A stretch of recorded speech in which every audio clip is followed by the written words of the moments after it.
अब हिमाचल की भी तस्वीरें आप देखिए, वहां पर कैसे हालात है। हिमाचल में देर रात से बारिश जारी है और मंडी के धर्मपुर में बादल फटने से भारी तबाही यहां पर हुई है। मंडी के धर्मपुर का बस स्टैंड पानी में डूबा हुआ नजर आ रहा है। तो देहरादून के बाद अब हिमाचल से तस्वीरें सामने आई, जहां पर क्लाउड बर्स्ट हुआ है। बादल फटने की वजह से हर जगह जो है नुकसान पहुंचा हुआ नजर आ रहा है। शिमला और आसपास के इलाकों में जो है लैंडस्लाइड हुआ है और बारिश की संभावना लगातार यहां पर बनी हुई है।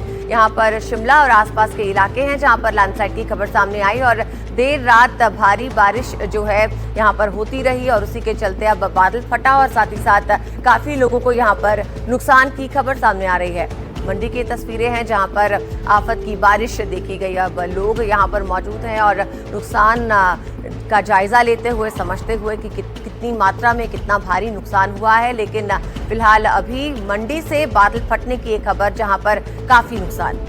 वैसे अदिति, मंडी वो जिला है हिमाचल का जहां पर सबसे ज्यादा नुकसान इस बार के मानसून में हुआ है और एक और घटना यहां पर ये हो गई है। अनूप हमारे सहयोगी हमारे साथ जुड़े हैं। अनूप, बादल फटा है और उसके बाद तबाही का मंजर है यहाँ पर, जरा बताइए कितना नुकसान हुआ है और कैसी स्थिति है?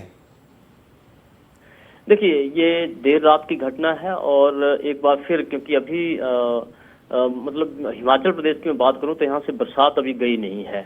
इतनी बरसात हुई कि जो धर्मपुर का बस स्टैंड है बिल्कुल सोन नदी के साथ है और देर रात जो बारिश हुई है लगभग 2 से 3 बजे की बात है ये, जब भारी पानी जो है वो इस सोन नदी में आ गया और ये बस स्टैंड जो है धर्मपुर का ये बिल्कुल सोन नदी के साथ बनाया गया है। तो वहां पर इतना पानी आ गया कि वो पूरी जो इतनी बड़ी बड़ी बसें थी वो सारी उस पानी में बह गई। और ऐसा अभी नहीं हुआ है, मैं बता दूं, क्योंकि इससे पहले भी, क्योंकि आज से 5 साल पहले भी ये बस स्टैंड जो है वो पूरी तरह से तहस नहस हो गया था इसी नदी के जल भराव के कारण। तो वही सेम सिचुएशन जो है वो एक बार फिर जो है वो धर्मपुर बस स्टैंड की हो गई है। पूरा बस स्टैंड जो है वो बह गया है। अनूप, बहुत संक्षिप्त में बताइएगा, अगर बसें ही बह गई हैं तो सड़कें ठीक हैं क्या? सड़क मार्ग है आवाजाही के लायक?